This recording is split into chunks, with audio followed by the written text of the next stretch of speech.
माननीय सभापती महोदय, माननीय उपसभापती महोदया, व्यासपीठावर आणि समोर बसलेले सर्व आणि ऑनलाईनसुद्धा जॉईन झालेल्या माझ्या लोकप्रतिनिधी आमदार बांधवांनो आणि भगिनींनो, गेल्या 1.5-2 वर्षामधला प्रशिक्षण या कारणासाठी आपण करत असलेला हा पहिला कार्यक्रम आहे आणि मला एका गोष्टीचं समाधान आहे की कालच आपल्या राज्यातल्या शाळांची घंटा वाजली आणि आज आपला वर्ग भरला. आपण सगळे विद्यार्थीच आहोत आणि विद्यार्थी म्हटल्यानंतर थोडंसं मास्तर आणि हेडमास्टरांचं काम सभापती उपसभापती महोदयांना करावंच लागणार. विषय अर्थसंकल्प माझ्या मतदारसंघापुरता.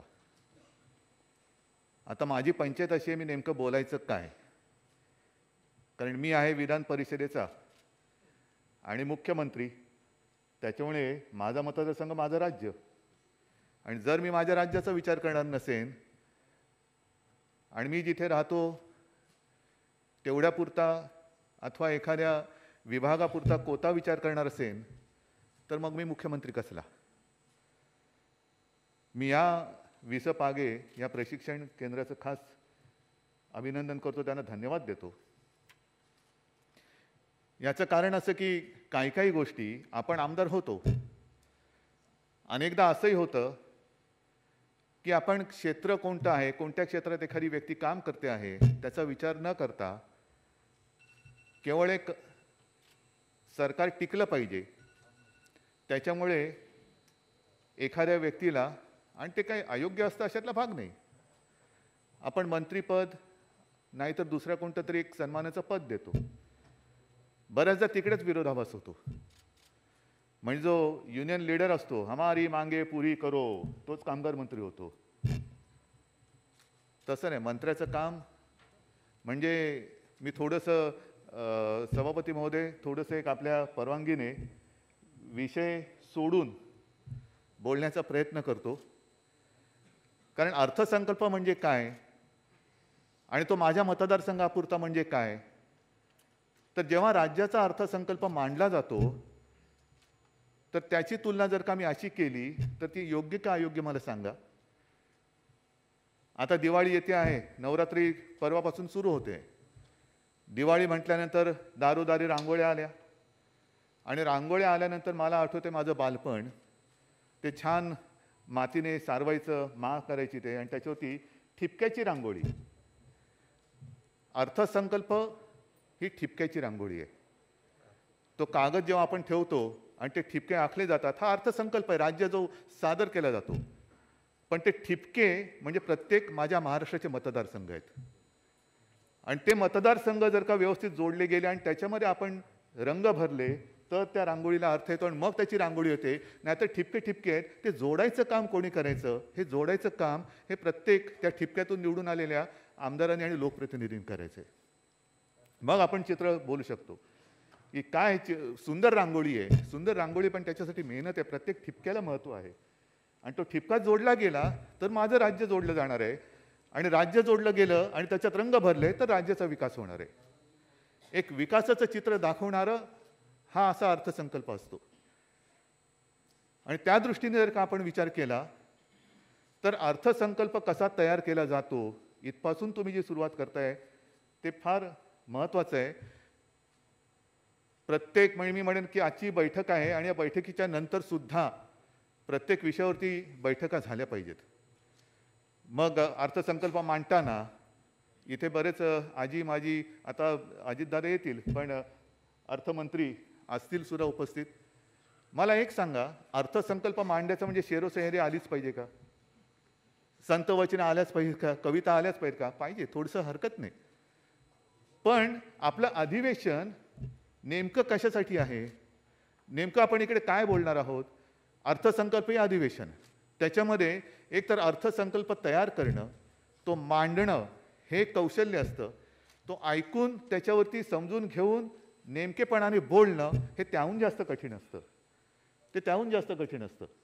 आणि मग हा अभ्यास सगळा करत करत करत करत करत नेमकं मला काय बोललं पाहिजे एक ढोबळमानाने. म्हणजे आता मी बसलो असताना देसाई साहेब मला सांगत होते की समजा नळ पाणी योजना असेल, त्याच्यात नळ पाणी योजनेसाठी आम्ही एवढे पैसे देऊ, रस्त्यांसाठी एवढे पैसे देऊ, कारण रस्ते हा प्रश्न दरवर्षी उद्भवतोच. ह्या सोयी सुविधांबरोबर जुन्या पुरातन मंदिरांचं संवर्धन. मग आपण विचार केला पाहिजे की ह्या सगळ्या अर्थसंकल्पामधल्या ज्या काही गोष्टी जाहीर केलेल्या आहेत, माझ्या मतदारसंघात ह्याच्यापैकी काय काय नेमकं येतं आहे. बजेट तर दिलेलं आहे, पण ते बजेट हे माझ्याकडे हे आहे, हे माझ्या मतदारसंघात त्याचा मी उपयोग करून घेऊ शकतो, हे व्यवस्थित पाठपुरावा करून घेणं हे सुद्धा लोकप्रतिनिधीचं काम आहे. आणि आज तर आपण सगळे पक्षीय लोकप्रतिनिधी इथे आहात. मी पहिल्या प्रथम जेव्हा सभागृहात पाऊल ठेवलं, मला काही सभागृहाचा अनुभव नव्हता. मला तर वाटतं की ह्या विभागात सुद्धा माझं येणं जाणं नव्हतं. पण सभागृहात पाऊल ठेवल्यानंतर मी बघितलं एकूण वातावरण, चित्र बघितलं. त्याच्यामध्ये दोन असे हे मानले गेलेत, एक सत्तारूढ पक्ष आणि एक विरोधी पक्ष. गुजराती साहेब मला सांगा, विरोधी पक्ष नेमका कोणाचा, कसला विरोध? आणि माझ्या त्या भाषणात मी म्हटलं होतं की महाराष्ट्रातले सगळे मतदार आपल्या ह्या अधिवेशनाकडे एकटक नजरेने बघत असतात की माझा लोकप्रतिनिधी मी विश्वासाने पाठवलेला आहे, नाहीतर दुसरे पण उभे होतेच. पण त्याच्यामध्ये मला हा योग्य वाटला, ह्याचे मला विचार पटले, ह्याच्या व्यक्तिमत्वावरती माझा विश्वास आहे, हा माझ्या आयुष्यामध्ये काहीतरी बदल घडू शकेल म्हणून मी याला पाठवलेला आहे. हा तिकडे गेल्यानंतर करतोय काय? मग आपण बोलावं कसं हे सुद्धा मला वाटतं आपण शिकलं पाहिजे. अर्थसंकल्पीय भाषणामध्ये साधू संतांचे एक दाखले द्यायचे, शेरोशायरी करायचे आणि नेमकं त्याच्या विरुद्ध वागायचं, ही मला नाही वाटत ही परंपरा आपण त्या सगळ्यांना ज्यांचे विचार मांडतोय त्यांना आवडत असेल. आणि म्हणून मला असं नेहमी वाटतं, मी माझे देवेंद्रजींशी पण बोललो की किती पातळीपर्यंत हमरी तुमरी करायची. कदाचित मी असंसदीय शब्द वापरत असेन, पण सभागृहात प्रत्यक्ष काय होतं?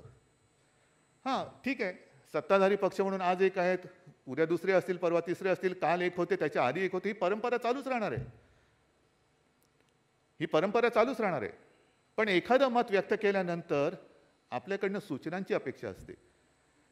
मग ते शड्डू ठोकणं हा कुस्तीचा आखाडा नाही आहे की त्या प्रत्येक वेळेला जरा काय झालं, खुट झालं की सभापती आणि अध्यक्ष महोदयांच्या समोर यायचं, मग बोंबाबोंब करायची, आरडाओरडा करायचा. आपण कोणाची शोभा करतो आहोत? आपण आपल्या राज्याची शोभा करतो आहोत. राज्याबद्दल आपल्या लोकांचा एक अभिमान आहे की हा माझा महाराष्ट्र आहे, याला साधू संतांची परंपरा लाभलेली आहे, अनेक समाज सुधारणांची परंपरा लाभलेली आहे. आणि अशा ह्या परंपरा संपन्न महाराष्ट्राचं हे अधिवेशन आहे, हे त्याचं सर्वोच्च सभागृह आहे. त्या सभागृहामध्ये भाषा काय असली पाहिजे, वागणूक कशी असली पाहिजे, सगळ्याच गोष्टी सगळ्यांच्या मनासारख्या होतात असं नाहीये. आणि मगाशी जो काय मी एक उल्लेख केला की एक ठिपक्यांची रांगोळी, एक ढोबळमानाने आपण चित्र, आराखडा आणि दिशा ठरवत असतो की या दिशेने आम्ही आमचं राज्य नेऊ इच्छितोय आणि तसं तो नेणार. त्याच्यासाठी एवढी तरतूद प्रत्येक विषयासाठी केलेली आहे. प्रत्येक वेळेला तसं होऊ शकतं का? जे आपण ठरवतो तसं होतंच का? आणि विशेष म्हणजे गेले 1.5-2 वर्ष त्याचे नेमकं उलटं होतंय. आपण ज्या काही गोष्टींकडे एक दुर्लक्ष केलं होतं, त्याच्यामध्ये मला असं वाटतं एक शिक्षण ही व्यवस्था आहेच, आरोग्य सुविधा यांच्याकडे तर आपलं फार दुर्लक्ष होतं. आणि केवळ आपलंच नाही, हा आता जगाचा अनुभव आहे. एखादी ही आपत्ती आल्यानंतर, साथ आल्यानंतर सगळ्या जगाची दाणादाण उडालेली आहे. पण ह्या सगळ्या वातावरणामध्ये मला अभिमान आहे, मी ठामपणे सांगू शकतो की कदाचित जगात अन्यत्र कुठेही नसेल एवढी आरोग्य सुविधा आपल्या महाराष्ट्राने या गेल्या 1.5 वर्षात वाढवून दाखवलेली आहे. आणि नुसती वाढून सोडून नाही दिली, आता सुद्धा ही लाट ओसरले म्हणतात तसा अनुभव आहे थोडासा. तिसरी लाट येऊ नये अशी प्रार्थना आहे. प्रार्थना करून अनेक गोष्टी साध्य होतात, पण काही वेळेला प्रार्थनेला प्रयत्नांचं बळ द्यावं लागतं. तो प्रयत्न आपण करतो आहोत का हा वेगळा विषय. पण ती लाट आलीच तर काय करायचं? आणि ती आली तर पुन्हा धावपळ होऊ नये म्हणून उभ्या केलेल्या सुविधा रिकाम्या असल्या तरी त्या मेंटेन करणं ह्याच्यावरती सुद्धा खर्च होतोय. म्हणजे मी तर विनंती करेन की ही माहिती पुढच्या वक्त्यांनी कोणीतरी दिलीपराव तुम्ही जरा एक माहिती घेऊन सांगा की नेमकं आरोग्य सुविधांवरती गेल्या वर्ष दीड वर्षामध्ये महाराष्ट्राने किती खर्च केलेला आहे.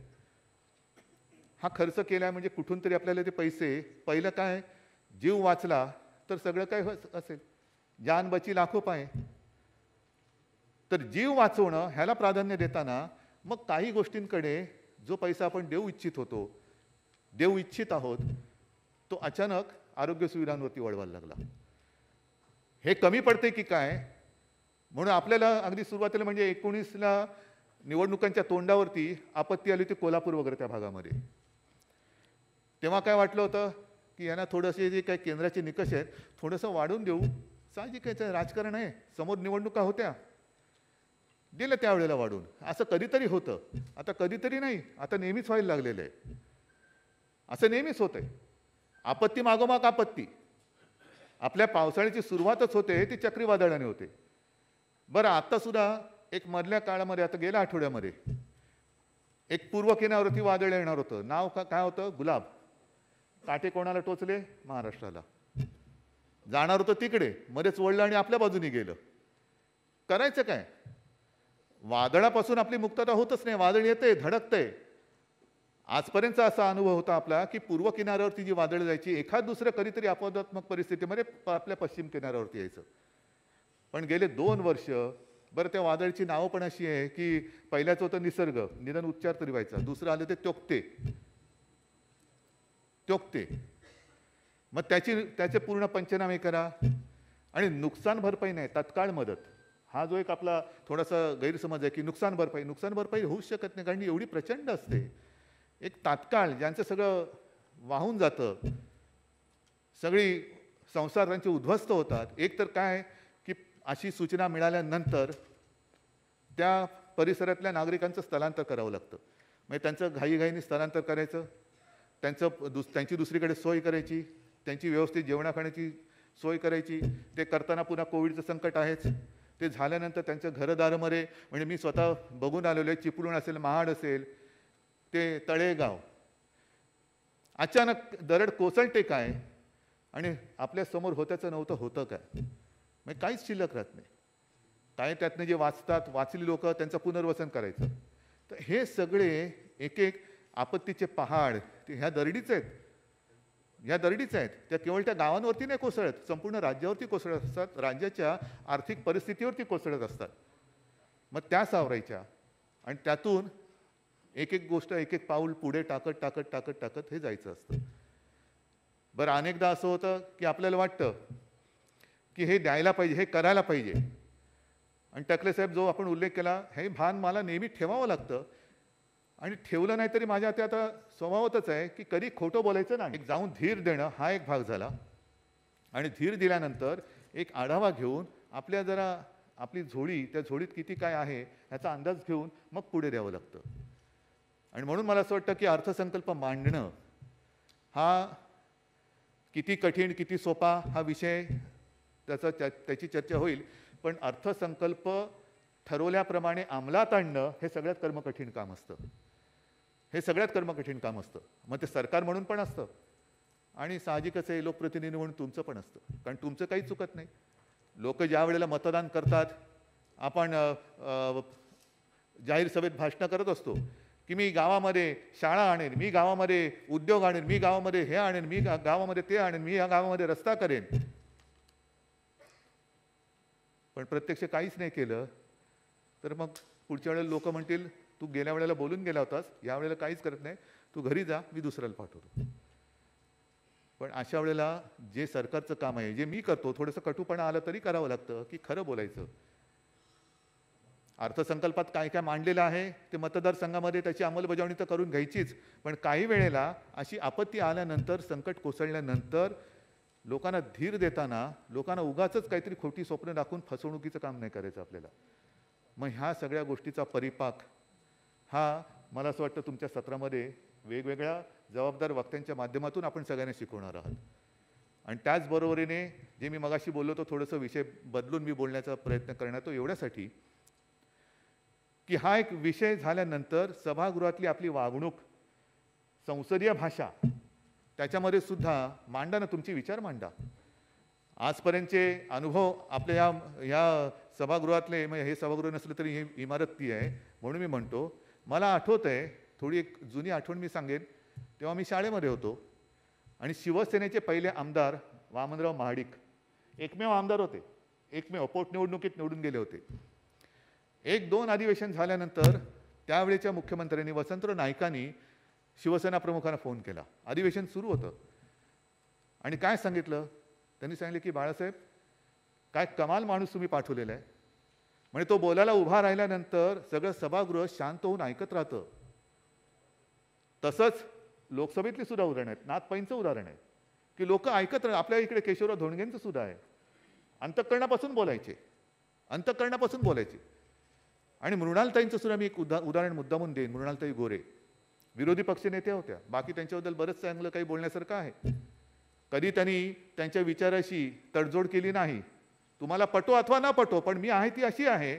मला मंत्रिपद नाही मिळालं तर चालेल, सत्तेच्या लोभापायी मी पक्षांतर करणार नाही. मी मंत्रिपदासाठी इकडे आलेली नाही, मी माझ्या जनतेसाठी इकडे आलेली आहे.